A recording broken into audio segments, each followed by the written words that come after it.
Saudari dan saudara yang terkasih, kita tiba di minggu keempat masa Advent, dan pada minggu keempat ini Injil Lukas menampilkan kepada kita tokoh Maria dan Elizabeth. Setelah kita pada minggu-minggu yang lalu bertemu dengan Yohanes Pembaptis, terutama minggu terakhir ini kita berjumpa dengan Maria. Dikisahkan di sini dalam Injil Lukas bahwa beberapa waktu kemudian berangkatlah Maria dan langsung berjalan ke pegunungan menuju sebuah kota di Yehuda. Di situ ia masuk ke rumah Sakaria dan memberi salam kepada Elizabeth. Saudari dan saudara sekalian, pertanyaan para ekseget ialah mengapa Maria pergi ke pegunungan untuk berjumpa dengan Elizabeth. Ada bermacam-macam interpretasi atas pertanyaan ini. Kalau kita melihat bagaimana tradisi yang paling awal, yang tentu tidak tertulis di dalam Alkitab, dalam kitab suci, digambarkan bahwa Maria yang masih muda, yang setelah mendengar kabar dari malaikat itu, dan mengetahui bahwa Elizabeth saudaranya juga mengandung pada usianya yang tua, dikatakan bahwa Maria yang juga menjadi ibu yang muda itu, dia ingin mendapat suatu bantuan, suatu pertolongan dari ibu yang lebih tua. Oleh karena itu ia segera pergi ke daerah Yehuda untuk berjumpa dengan Elizabeth. Digambarkan juga bahwa sangat manusiawi, digambarkan sangat mungkin bahwa Maria tidak pergi sendiri. Santo Yusuf mungkin menemani dia, dan di rumah Elizabeth di sana mereka juga berjumpa dengan Sakaria. Memang hal-hal seperti itu tidak digambarkan di dalam Injil. Tetapi kita bisa berimajinasi, bisa menggambarkan suatu pertemuan yang indah, yang menggembirakan di sana terjadi.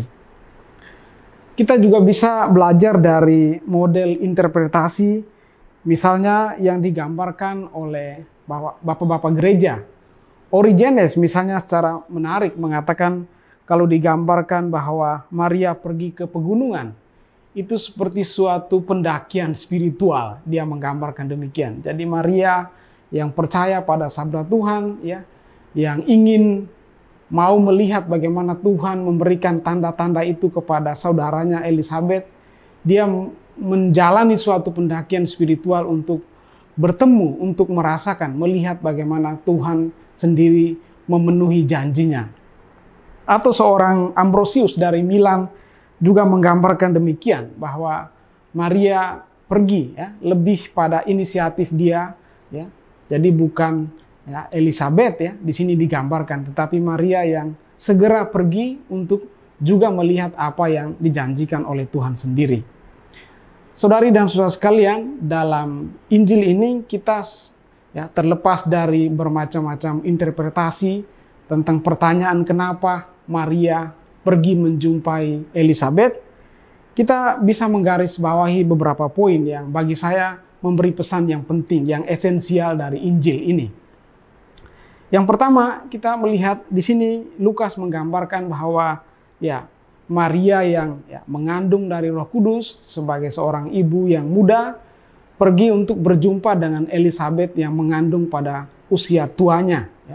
Perjumpaan antara dua orang ibu, dan bukan hanya mereka yang berjumpa, tetapi digambarkan terutama dari kata-kata Elizabeth bahwa ketika ia mendengar salam dari Maria, anak yang di dalam rahimnya itu melonjak kegirangan.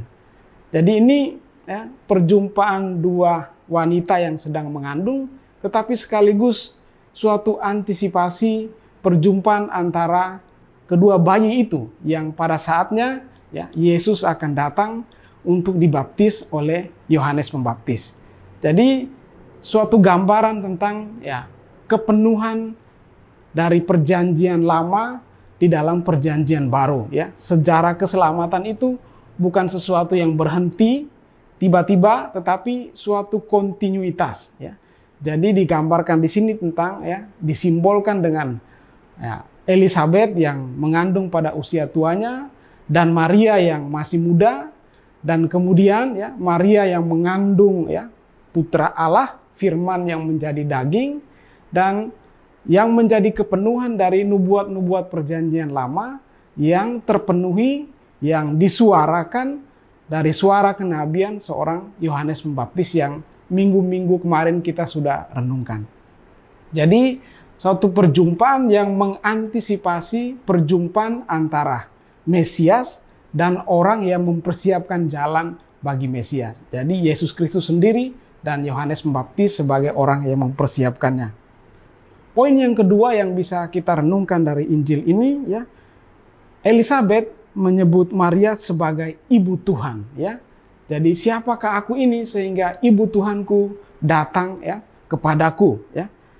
Ini suatu seruan yang juga kuat ya, yang oleh para bapak gereja ditekankan sebagai suatu dasar di mana kita menghormati Maria sebagai Bunda Allah. Dia ibu Tuhan, dia Theotokos. Saudari dan saudara sekalian, di Kristus Medium ini Anda juga bisa menyimak suatu video tentang Bunda Maria sebagai Theotokos yang kita hormati sebagai Bunda Allah.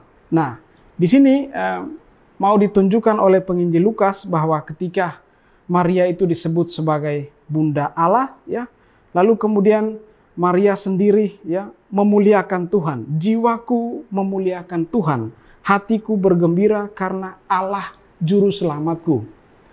Saudari dan saudara sekalian, Maria tidak menempatkan dirinya sebagai pusat, tetapi Tuhan sendiri sebagai juru selamat. Dia yang berkarya ya dalam sejarah keselamatan, dan Maria ya mau menyediakan rahimnya sebagai tempat Allah menjelmakan diri. Firman Allah menjadi daging di dalam rahim Maria. Kesediaan Maria, jawaban ya Maria menunjukkan bahwa ya dia menjadi orang yang bersedia memberi Tuhan sebagai yang paling utama, yang paling pusat dalam sejarah hidupnya. Dan itulah sejarah hidup kita semua ya. Tuhan yang menjadi penting. Dia yang paling pantas untuk dimuliakan. Poin yang ketiga yang bisa kita renungkan dari perjumpaan antara Maria dan Elizabeth ini, ya kita bisa rumuskan dengan kata-kata Paus Fransiskus, Evangelii Gaudium, ya. Jadi sukacita yang berasal dari Injil, ya. Jadi kita bisa belajar dari perjumpaan penuh sukacita antara Maria dan Elizabeth ini sebagai suatu inspirasi sukacita perjumpaan antara kita dalam kehidupan kita sehari-hari. Ya. Saya kira juga kalau kita sekarang mempersiapkan Natal, kita akan mau berjumpa dengan orang-orang yang kita kasihi, orang-orang di sekitar kita. Apa yang paling penting yang kita bawa dalam perjumpaan? Ya berkat Tuhan, salam. Ya, kita saling memberikan salam satu sama lain. Ya, mungkin kita akan memberi hadiah. Kita mengadakan makan bersama, kita bergembira bersama, tetapi yang paling utama ialah kita membawa berkat Tuhan. Ya. Kita saling berjumpa menunjukkan bahwa karya keselamatan Tuhan itu sungguh-sungguh menaungi kita, nyata dalam kehidupan kita. Dan itu secara konkret ketika kita saling menyapa, berjumpa satu sama lain, memberikan salam, memberikan berkat satu sama lain, itulah tanda bahwa Tuhan sendiri sungguh-sungguh menjadi penyelamat di tengah-tengah kita, dalam keluarga kita, dalam perjumpaan kita dengan sesama sehari-hari. Poin lain yang ingin saya garis bawahi dari bacaan Injil pada minggu keempat masa Advent ini ialah ya perjumpaan antara Maria dan Elizabeth, dan di situ juga berarti perjumpaan antisipasi perjumpaan antara Yesus dan Yohanes Pembaptis. Ya, bisa kita katakan sebagai suatu kepenuhan dari nubuat perjanjian lama di dalam perjanjian baru. Tadi saya katakan bahwa ya dua perjanjian ini tidak terpisahkan satu sama lain, melainkan suatu kontinuitas, ya, suatu keberlanjutan yang terus-menerus ya dikerjakan oleh Allah dalam sejarah hidup manusia. Dan ini menarik ya, kalau Maria dikatakan di sini dia mengandung dari Roh Kudus, dia mengandung putra Allah sendiri, dan ia datang kepada Elizabeth, dan Elizabeth menyambut dia sebagai Ibu Tuhan, ya, digambarkan bahwa Maria itu sebagai ya tabut perjanjian. Kita tahu istilah tabut perjanjian adalah istilah dalam perjanjian lama, ya. Dan yang ditunjukkan di situ ialah bahwa di dalam tabut itu ya ada hukum-hukum Tuhan. Ya. Di dalam perjanjian lama, ya, kitab kedua Samuel digambarkan bagaimana Nabi Daud itu ya bersukacita, bergembira, dia menari-nari ketika tabut perjanjian itu direbut kembali dari orang-orang Filistin dan dibawa kembali ke Yerusalem, ya. Ada suatu ya, prosesi tarian yang panjang di mana ya Daud menari-nari menyambut ya tabut perjanjian itu. Nah, ini digambarkan bagaimana ya bayi di dalam kandungan Elizabeth itu bersukacita ya ketika dia melihat ibu Tuhan. Nah, dalam hal ini dalam devosi kepada Maria kita sering menyebut Maria sebagai tabut perjanjian. Nah, di sini Maria menjadi tabut perjanjian yang hidup ya. Karena dia membawa sabda yang hidup ya. Dia membawa firman yang sudah menjelma menjadi daging, hadir dalam sejarah keselamatan kita. Saudari dan saudara yang terkasih, sebentar lagi kita akan merayakan Natal. Kita semua percaya dan yakin bahwa merayakan Natal berarti merayakan misteri penjelmaan Allah ya, penjelmaan firman dalam sejarah hidup kita.